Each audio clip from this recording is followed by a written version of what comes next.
Welcome to Back to Health, your source for the latest in health, wellness, and medical care, keeping you informed so you can make informed healthcare choices for yourself and your whole family. Back to Health features conversations about trending health topics and medical breakthroughs from our team of world-renowned physicians at Weill Cornell Medicine. I'm Melanie Cole, and today we're discussing promoting vaccine confidence and Weill Cornell Medicine's efforts to combat the COVID-19 illness and promote vaccination. Joining me in this thought leader conversation, we have a panel today with Dr. Lini Golightly. She's an Associate Dean of Diversity and Inclusion, an Associate Professor of Medicine in Microbiology and Immunology at Weill Cornell Medical College, Cornell University, who specializes in infectious disease at Weill Cornell Medicine. And Dr. Susana Morales. She's the Vice Chair for Diversity in the Department of Medicine at New York Presbyterian Hospital, Weill Cornell Medical Center, and the Director of Diversity in the Center of Excellence of the Cornell Center for Health Equity, and she's an Associate Professor of Clinical Medicine at Weill Cornell Medical College, Cornell University. Doctors, thank you so much. Vaccine confidence is so important, and I thank you for joining us today. Dr. Morales, I'd like to start with you. For people that are hesitant, can you tell us a little bit about the history of vaccines in general, and then include the Pfizer, Moderna, Johnson COVID vaccines? Tell us a little bit about how they work. Absolutely, and I just want to thank you for interviewing us. We believe really strongly about the importance of sharing what we've learned and what we know about vaccines and about COVID vaccines in particular. So, of course, vaccines have been around for hundreds of years, and the very first vaccine was discovered when it was noticed that milkmaids didn't get smallpox. They didn't end up disfigured, because one of the things that smallpox would do, besides kill a third of its victims, was disfigure with horrible scarring. And Jenner in England noticed this and decided to do experiments and realized that cowpox vaccination helped to prevent smallpox.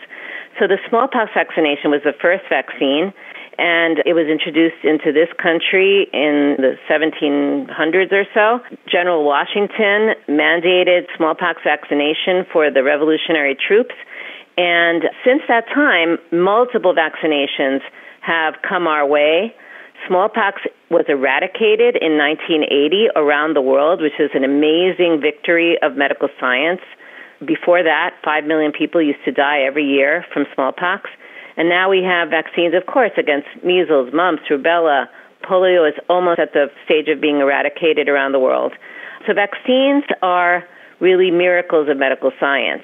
Vaccines work by teaching our immune system what a germ looks like, a bacterium or a virus, and teaching our immune system to fight it. There are many different types of vaccines that work in different ways. The COVID vaccines that are approved in our country there are 3 of them so far.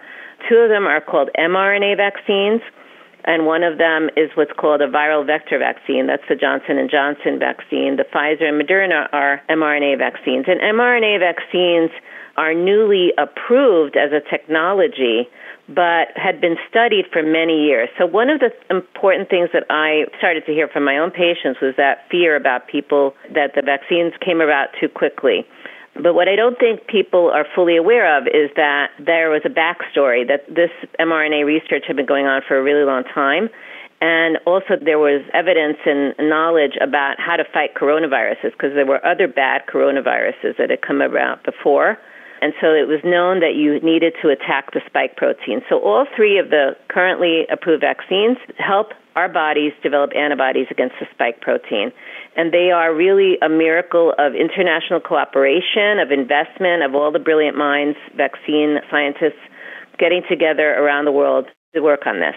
Well, thank you, Dr. Morales, for that. And Dr. Golightly, tell us a little bit about what Weill Cornell Medicine is doing in the local communities in terms of education, administration, and really what you're doing in your efforts to combat COVID illness and promote vaccinations of all kind. Well, I think that the best thing that any of us can do is to be well educated. so that you can make an informed decision. And that's where we have been putting our efforts, is to try to get out real information, fact-based information, so that people can make a decision, so that they're not just going on YouTube or the internet or, no offense, but asking a distant cousin who may or may not know what is the scientific basis for the vaccines, how have they been tested and vetted, what is the real incidence of side effects, all of those things that are critical when you're considering whether you want to make a healthcare decision. I think that's consistent with our philosophy at Weill Cornell regarding healthcare, and we've been working out in the community to promote information. Dr. Morales has been involved with setting up courses so that people can educate themselves and educate their friends, relatives, and other family members. So we really think that people need to be educated, to trust reliable sources, and find out information about the vaccine, and that then they can come to a conclusion, which I think they will find that the vaccines have been vetted, that they have, as Dr. Morales mentioned, a long history of investigation of mRNA vaccines. That's not their only option. Another vaccine is available, and we've also been involved with getting out the vaccine themselves, and that many of our healthcare professionals have been involved with volunteering at the different sites around the city to help provide vaccines for individuals who would like to have them. One thing that Dr. Golightly referenced in terms of our community education efforts that I've been very involved in is a collaboration with 5 other medical schools in New York City to develop something called the COVID-19 Community Education and Empowerment Internship. And it's a virtual internship for young people. Initially it was college students, and now we're welcoming juniors and seniors in high school to our next cohort, which starts next week. So far we've trained 1,000 STEM college students from around the country and the world, because some students are tuning in from Macedonia and Nigeria and the Philippines to learn about COVID, public health, and vaccine science, and how to talk to people about vaccines. And we ask them each to commit to talk to 10 people about vaccination and to make social media product about COVID or COVID vaccination that's reviewed and as a little capstone project and that they post. So we are really interested in helping our community here in New York City, but really also reaching out around the country and even the world to try to make a little dent in some of the misinformation that's out there. And Dr. Morales, as we've heard, data has shown that people from racial or ethnic minority groups are less likely to receive preventive health care, screenings, including and especially vaccines, in light of the impact that COVID-19 has had on their communities. Can you tell us a little bit about your top recommendations to help overcome some of those disparities and how healthcare workers can also work to break down those barriers? What are you doing at Weill Cornell Medicine as far as outreach and to help these underserved communities? Yeah, I think COVID-19 has unfortunately illustrated some of the health disparities faced by poor people and by minority people very obviously, so that, for example, Latino, African American, and Native American people are at least twice as likely to die from COVID-19 as their white counterparts. And there are large disparities in hospitalizations as well.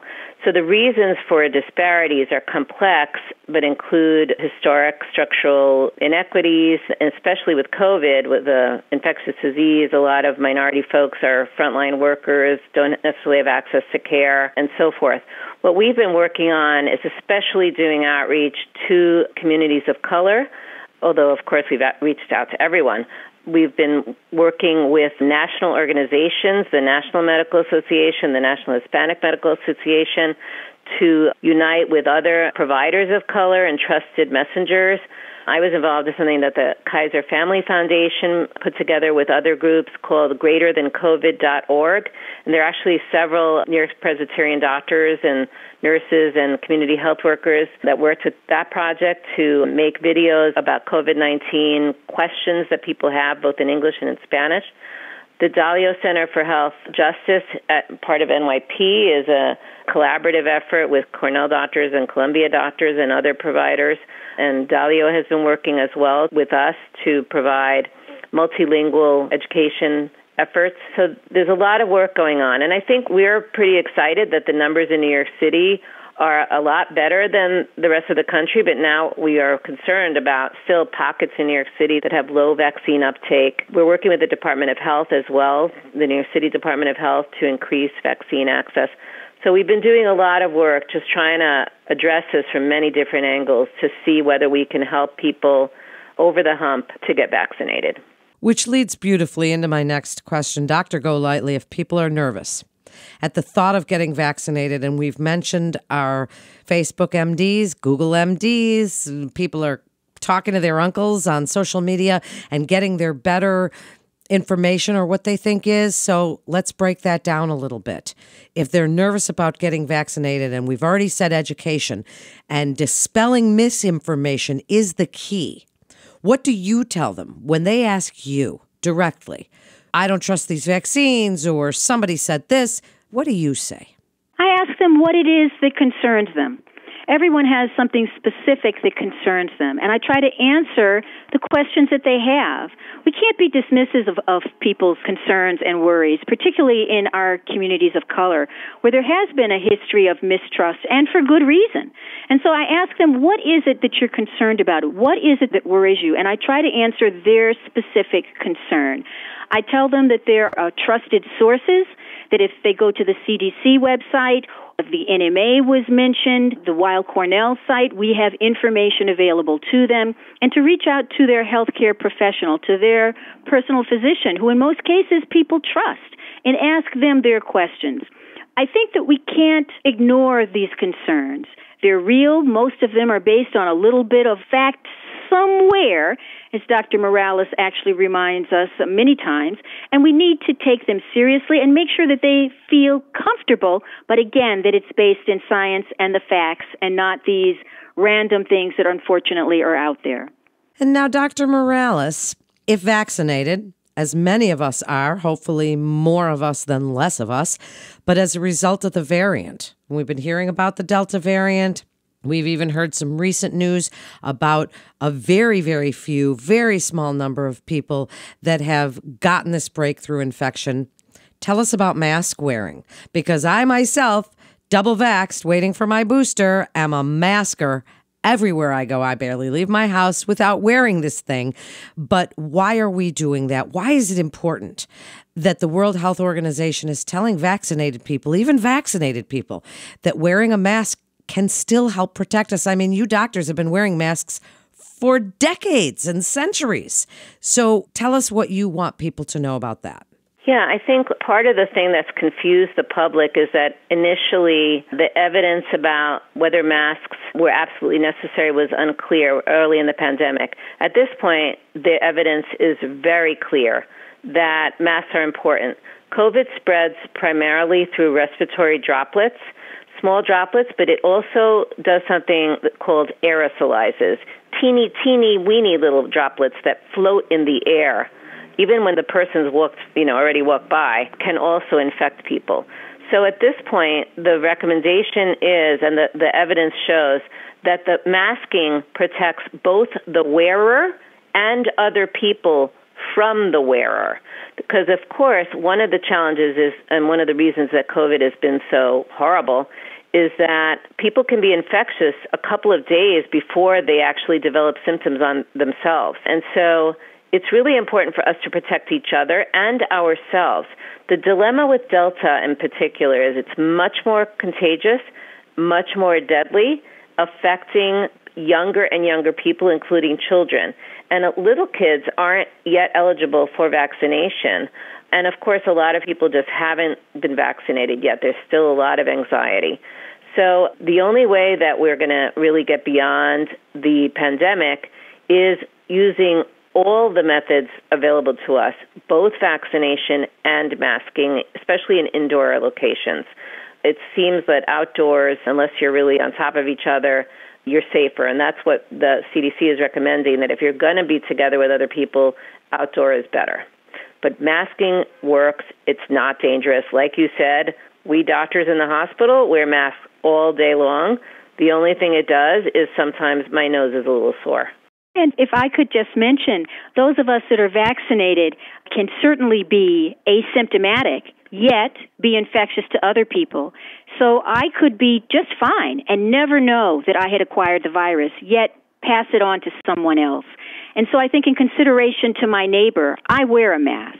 I'm very careful, and I don't want to ever think in my life that I have cost someone else theirs. So I think that you mask up to protect yourself, to protect others, and that we as a society need to come together in order to defeat this virus. And as Dr. Morales mentioned, it's a little thing, really. And I think that, and I would hope that we could all come together to mask up, get our vaccines, and get rid of this virus. Hear, hear. One thing I wanted to add about this breakthrough thing, the fact that there are some vaccinated patients that have gotten COVID has been disappointing to a lot of people and misinterpreted as meaning that the vaccines don't work. That's not true. The key thing that it's really important to remember is that almost always the people that have been vaccinated and get COVID are much less likely to be admitted to the hospital or to die from COVID, which is the main thing that we care about.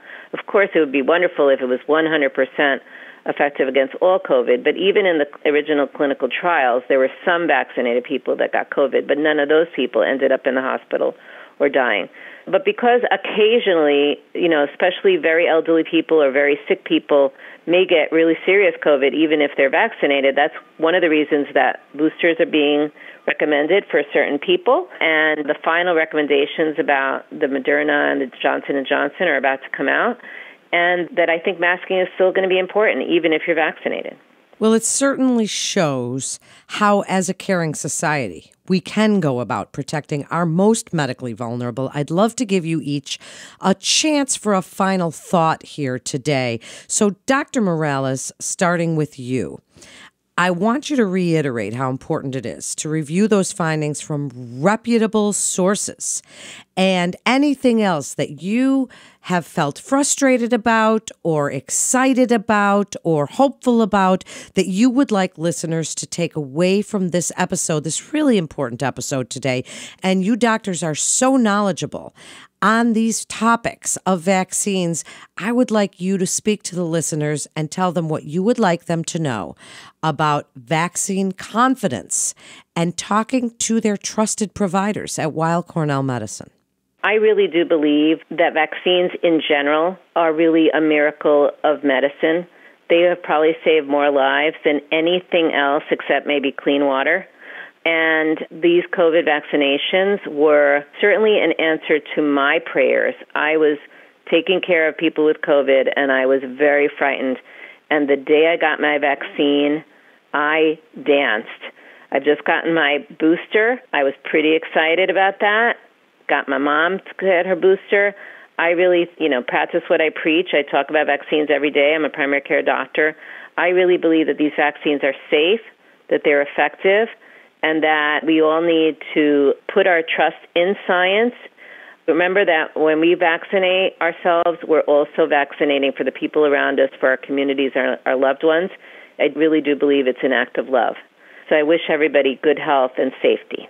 Beautifully said. And Dr. Golightly, last word to you. I'd like you to emphasize the importance of getting vaccinated, even for flu, because we don't want this really twindemic coming on, because it is starting to be flu season with co-infection present, and how Weill Cornell Medicine can help with this information, vaccines, and in-person or virtual appointments. So tell us a little bit, wrap it up for us. Tell us a little bit about how you're working to put all of this together so that we can be a safer community. I would remind people that they've had many vaccines. We've had mandates for vaccines for generations, and that they protect us against many diseases which are still rampant in other parts of the world. And so it's really a privilege to be able to get the COVID-19 vaccine, and that it is recommended that you can get it safely. This is per the CDC with the flu vaccine. And again, flu is out there, as are the many other illnesses that we protect ourselves against. And so I would remind people that they can get information from Weill Cornell Medicine. They can get both vaccines through our services. They can become educated. And I would remind them to just reach out and educate yourself. Make sure that your decision is based upon a trusted source and that you have the correct information, because there's a lot out there that's not true, and it's not that we're saying anything bad about the people that are saying that, but try to make sure that you go to your trusted source, go to your physician, and have the correct information. And then I think that they will find that, as in the many other vaccines that they've had throughout their lifetime, that this will be another one that they'll add in, and that we can have a safer society for all. If you want to get a vaccine at Cornell, you can go to Weill Cornell Connect, myconnectnyc.org, or you can call in to 646-697-8222 if you don't have computer access. And at this point, it's also pretty easy to get vaccines with the New York City Department of Health. There's a New York City Vaccine Finder, and they have a call-in number, which is 877-829-4692. They even are doing COVID vaccines at home for the homebound. So at this point, it's easy to get vaccinated. It's just a matter of everyone getting the right information to conquer their own doubts and hopefully join the ranks of the vaccinated. I think people will feel a lot better when they know that they're protected. I think so, too. Thank you so much for joining us, doctors, really, and sharing your incredible expertise. And patients can schedule their vaccine via Weill Cornell Connect. And Weill Cornell Medicine continues to see our patients in person as well as through video visits, and you can be confident of the safety of your appointments at Weill Cornell Medicine. That concludes today's episode of Back to Health. We'd like to invite our audience to download, subscribe, rate, and review Back to Health on Apple Podcasts, Spotify, and Google Podcast. For more health tips, go to weillcornell.org and search podcasts. Parents, don't forget to check out our Kids Healthcast, and please share this show with your friends and your family on your social channels, because we are learning from the experts at Weill Cornell Medicine together. I'm Melanie Cole. Stay safe.